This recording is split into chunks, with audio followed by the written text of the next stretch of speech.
Olá, alunos do terceiro ano, tudo bem com vocês? Espero que sim. Eu preparei para vocês uma aula de estatística. Ela está na frente 4, módulo 2. É uma aula um pouco mais teórica, só que eu tentei colocar alguns exemplos para poder facilitar aí a compreensão de vocês. Qualquer dúvida, anotem para a gente discutir posteriormente. Ok? Boa aula, pessoal! Essa aula de noções de estatística está na frente 4, no módulo 2. A estatística ela está presente no nosso dia a dia. Nesse período de pandemia, ela é muito importante porque tem que ser feitas as notificações para fazerem as projeções e também para atuar na prevenção, do Covid-19.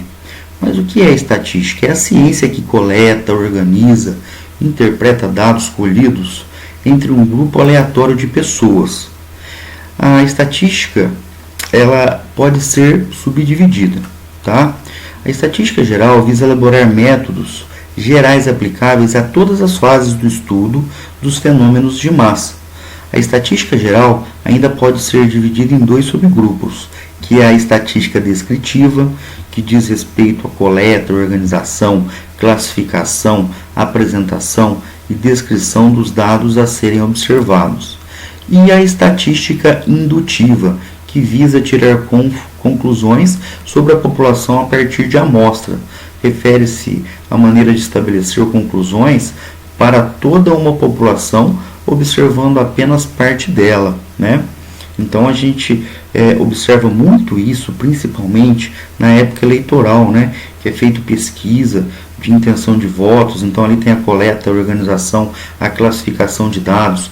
Quando há uma eleição para governador, tem que pegar um número certo de pessoas em cada cidade, e tem que ser proporcional ao número de habitantes.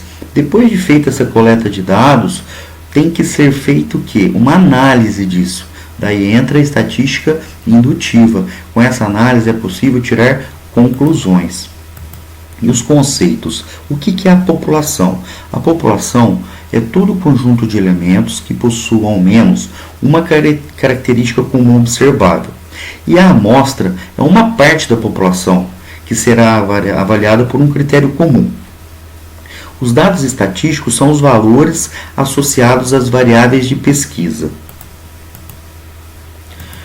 As frequências, o número de vezes em que a variável ocorre é chamado de frequência absoluta e é indicado por FI. Então definimos a frequência relativa por FRI, tá certo? Então uma é FI, a outra FRI, como a razão entre a frequência absoluta FI e o número total de observações N, ou seja, aqui, pessoal, não é FI, é FRI. Então, é a frequência absoluta dividido pelo número total. O quadro a seguir apresenta as velocidades em km por hora com que os motoristas foram multados em uma determinada via municipal. Então, aqui foram coletados 20 velocidades, tá certo? Um total de 20. E agora nós vamos ver a frequência absoluta. Então nós vamos contar, na verdade, tá certo? Aí eu observo aqui, no intervalo de 60 a 70. Esse 60 aqui está em intervalo fechado, significa que ele pode participar, ou seja, se tiver um valor 60 no conjunto de dados, ele pode entrar na contagem. O 70 não pode, porque o intervalo está aberto. Então vamos contar aí, 1, 2, 3, 4, 5, 6, 7, 8, 9. Então, são 9 velocidades entre 60 e 70 km por hora. Vou fazer o mesmo procedimento de 70 a 80. Contagem. 1, 2, 3, 4, 5, 6.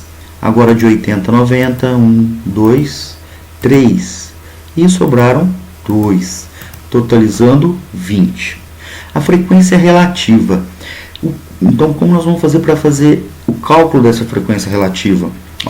45%. Como que eu cheguei no 45%? Eu pego cada valor da frequência absoluta, divido pelo total. O resultado vai ser um valor entre 0 e 1. Se eu dividir 9 por 20, vai dar 0,45. 45 centésimos. Em porcentagem, 45%. Só multiplicar por 100. Faça o mesmo procedimento para cada um dos valores. Olha, 30 por 20 vai dar 0,3, vezes 100, 30%. 33 por 20 dá 0,15, vezes 100, 15%. E 2 por 20 dá 0,1, vezes 100, 10%. E o que é a frequência absoluta acumulada? Eu vou pegar esses valores aqui, ó, e vou somando de linha por linha. Ó. Então, 9 mais 6 dá 15. Agora eu vou pegar o 15, somar com 3 dá 18. O 18 somado com 2, 20. E a frequência relativa acumulada, eu vou fazer a soma das porcentagens, ó, vai acumulando. Então, olha lá, ó, 45, mais 30, 75, mais 15, 90, mais 10, 100. Aqui eu vou utilizar a mesma tabela para poder fazer algumas questões. Ó. Então, vou completar essa tabela, tá? A mesma tabela do slide anterior. E aqui algumas questões. Ó. Quantos motoristas foram multados com velocidade de 80 a 90 km por hora? Se você já tem a tabela montada e organizada, é mais fácil de você visualizar os dados, tá certo? Então, de 80 a 90, 3 motoristas apenas. Depois, qual é o percentual de motoristas multados com velocidade de 70 a 80 km por hora? Então, olha, as respostas todas na tabela. Quantos motoristas foram multados com velocidade abaixo de 90 km por hora? Então, abaixo de 90 foram 18, ó, daqui para lá, ó. Por quê? Porque o 90 não participa, tá certo? Olha, então, aqui foi acumulando, basta eu olhar aqui. E qual o percentual de motoristas multados com a velocidade abaixo de 80 km por hora? Então, abaixo de 80, 75, beleza? Só observar aqui na tabelinha.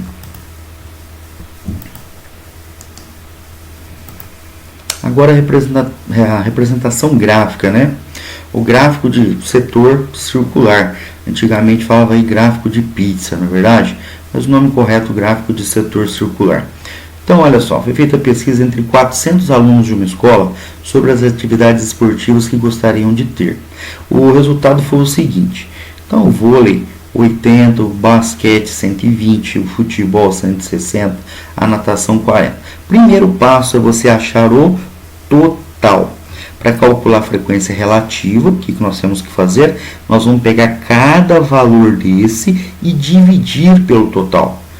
Aí o valor encontrado você multiplica por 100 para encontrar essa porcentagem aqui. Ó.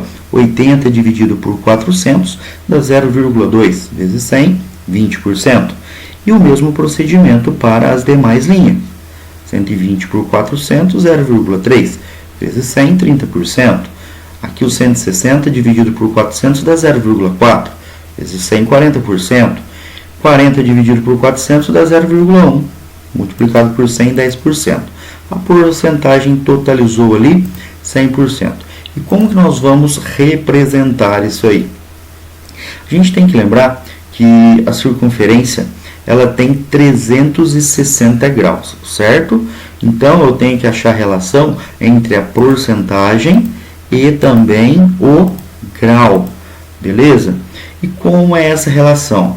Pensa, quantas vezes você precisa do 100 para chegar no 360? Então, você pega 360 e divide por 100, vai dar 3,6 vezes, ou seja, o 360 é 3,6 vezes maior que o 100.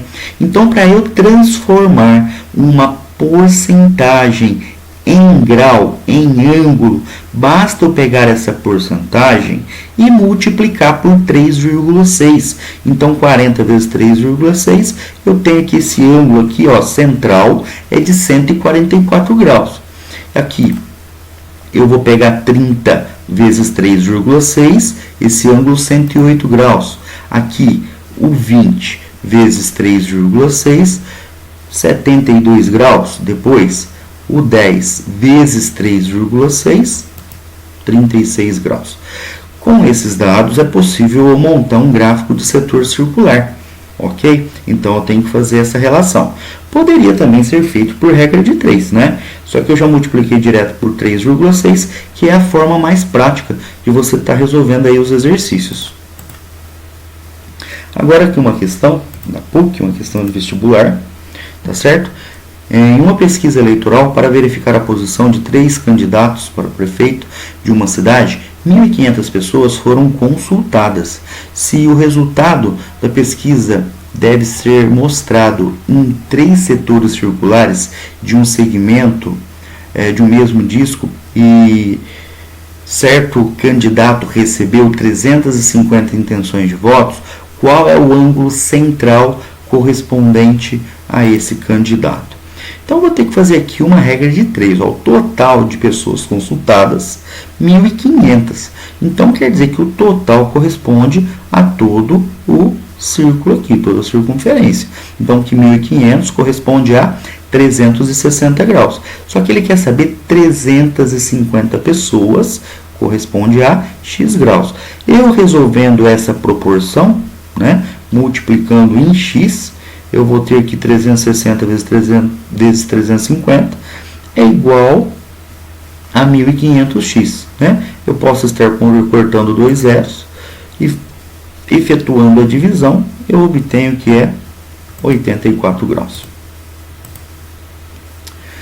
Agora um outro exemplo aqui, ó, um professor de educação física em um curso de ensino médio pediu as estaturas em centímetros de 40 estudantes do sexo masculino, retirados de uma lista alfabética, e obteve as alturas abaixo. Então, observe que foram todas anotadas, tá certo? Aqui, elas já estão organizadas em ordem crescente, tá ok? E agora, a gente vai ter que escrever os intervalos de classes. Então, olha só, de 150 a 157 centímetros, observe que o intervalo está fechado no 150, aberto no 157, portanto, 157 não participa, ó, eu tenho 1, 2, 3, eu vou fazendo a contagem. Então, como eu falei, se esses dados estiverem organizados em ordem crescente, facilita a resolução do exercício. Agora, olha, de 157 a 164. Então, eu venho, faço a contagem, obtive 9. E vou fazendo a contagem para cada linha. De 164 a 171, 16. 171 a 178, 7. E 178 a 185, 5. Então, aqui eu escrevi intervalos de classe. Observe também a amplitude dos intervalos de classe, né? O que é amplitude? É a diferença entre cada um. Aqui deu 7, aqui deu 7, aqui também deu 7, aqui deu 7 e aqui deu 7. Então, aqui as amplitudes são iguais.